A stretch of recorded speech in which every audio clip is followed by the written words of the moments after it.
Life is what you make it, and the events in your life make you who you are. This pendulum swaying between those two things never ceases. I had just gotten back from a 30-day backpacking trip through Europe. I had been home for 2 weeks, and I received an unexpected phone call from foster care of Washington State, asking me to take in and be emergency placement for a child who was suffering from a brain injury from unknown causes. You aren't expecting to know what that would do to you until it's in the next room crying because it can't fall asleep, screaming because laying down increases the pressure in her 7-month-old brain so much that it's unbearable. That event was probably the first event of my life that ever stripped away my innocence. To believe that something so horrendous could ever happen in any circumstance to something so innocent took my innocence away. They told us that we would have Bella for 3 months tops while they conducted an investigation to figure out what's going on. They weren't certain what the cause of her brain injury was, but they were determined to get to the bottom of it. I thought to myself, well, the mother must of course be worried about where her daughter is, what's going on, how she is doing, if she's getting better, if she's staying the same, if she's getting worse. 1 month goes by, 2 months goes by, not one call from the biological mother.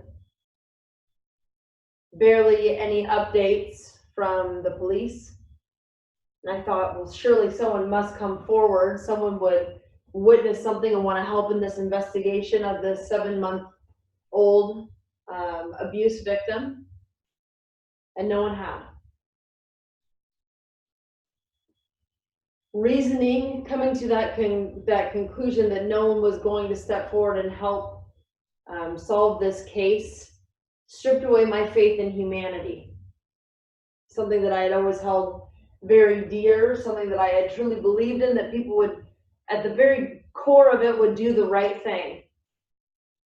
Gone.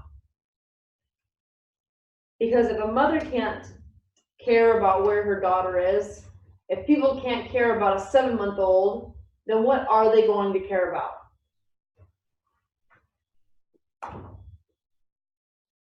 They said, it doesn't look like the mother's engaging. It seems to us that she doesn't care to have visitation, but we're going to try and coordinate some things. We're trying to get her into some drug rehabilitation and get her life back on track. So just 6 more months, 6 more months. Month 5, month 6 comes and goes. And my family is asking, what's next? What's going on? What's happening? There was missed visits, drug abuse, drug reuse, in and out of rehabilitation. And they said, well, it looks like if you can just stay with us, stay in this a little bit longer and keep taking care of Bella, that around the 12-month mark, we will file a motion for adoption, that we will make Bella legally free.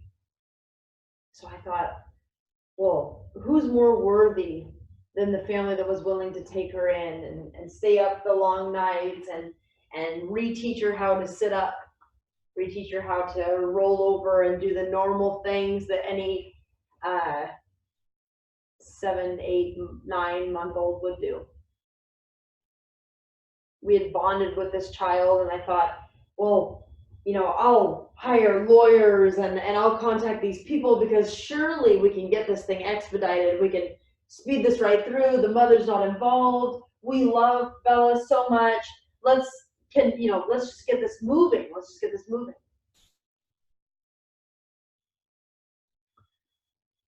Month 7, month 8, month 9, no progress. Month 10,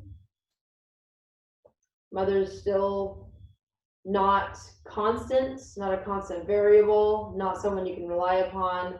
At the 12-month mark, we were promised that they would file for Bella to be legally free. And when month 12 rolled around, they said, well, we truly believe that the best place for this child is back with the biological mother, because that's where children belong, with their biological parents. My ego was very quickly the next thing to go when I realized that they were dangling that carrot just out of my reach.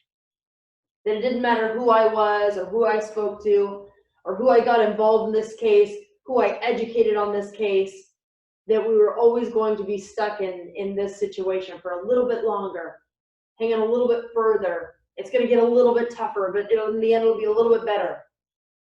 Let's just let this biological mother give her enough rope to hang herself. I was in a grocery store pushing my foster daughter around in a grocery cart when a parent stopped and said, I recognize you. Now, are you her real mom or are you just a foster parent? I had had Bella for 18 months at that point, and nothing had been done. No change in the status of the parents, still in and out of rehab, still on and off drugs, still missing visits here and there. My ego was quickly stripped. What was left of the person that I thought I was, the good-natured human being, the intellectual, sophisticated, self-righteous person, gone. I thought surely the justice system is going to see these people for who they are. We've been strung along now. It's been 18 months in this system and nothing has changed. We have people on our side. We need this adoption to keep going forward. They're going to see that the mother has been inconsistent with visitation, that Bella is getting older, that she's absolutely bonded with us. We've had her since she's 7 months old. She is now well over a year and a half. Court date after court date, they would get closer and closer to seeing that this mother is showing a pattern of inconsistencies and irresponsibility. And it was a court date 2 months after the biological mother had tested positive for heroin use while being 2 months pregnant that they said, we think she's on the right track because she has had her first clean UA.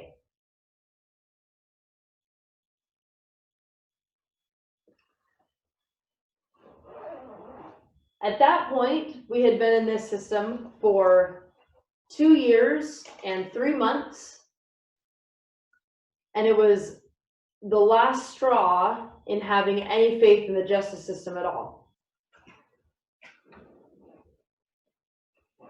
At this point, all I had left was my hope. My hope that somebody who has been in this long enough to see all of these patterns would realize that the best thing for this child is to have a forever home. To be in the home, the only home that she remembered. We went through 4 different caseworkers, 3 different tribal support workers, 2 different guardian ad litems, and 3 different judges. And my hope was dwindling. But What really nailed and shut was when they finally decided that after 4 months of the mother being sober and nearing the end of her pregnancy with her second child, that they were going to return Bella back to the biological mother's home.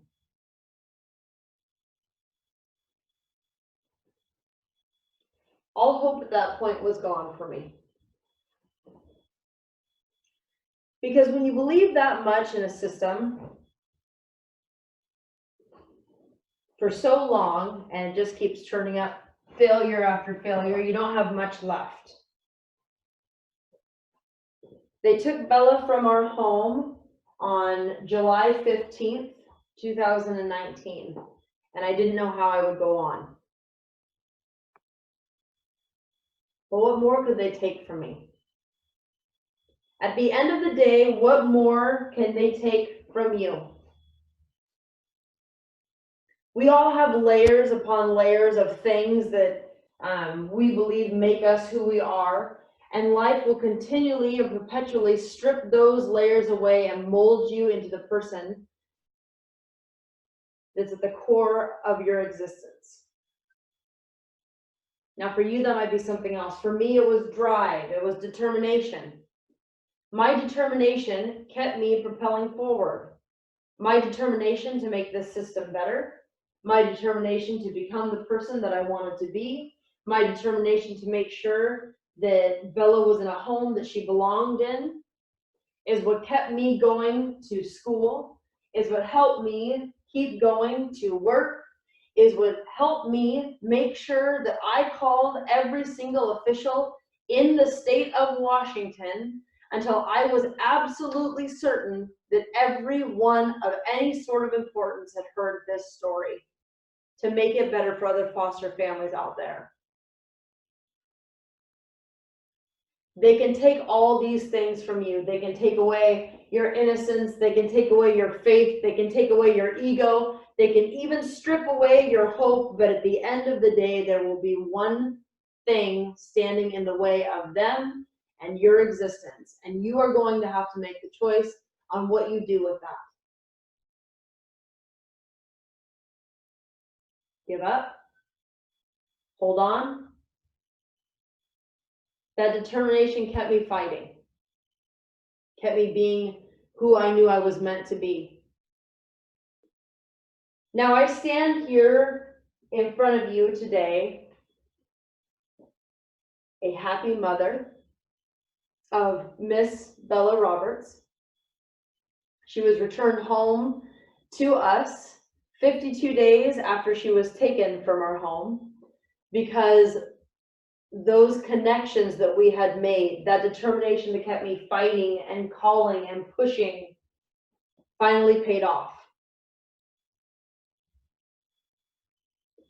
And when officials had finally realized all of the indecencies that were conducted by the state, they reopened the case and decided that the best place for Bella was in the home that she has been in for the last 3 years.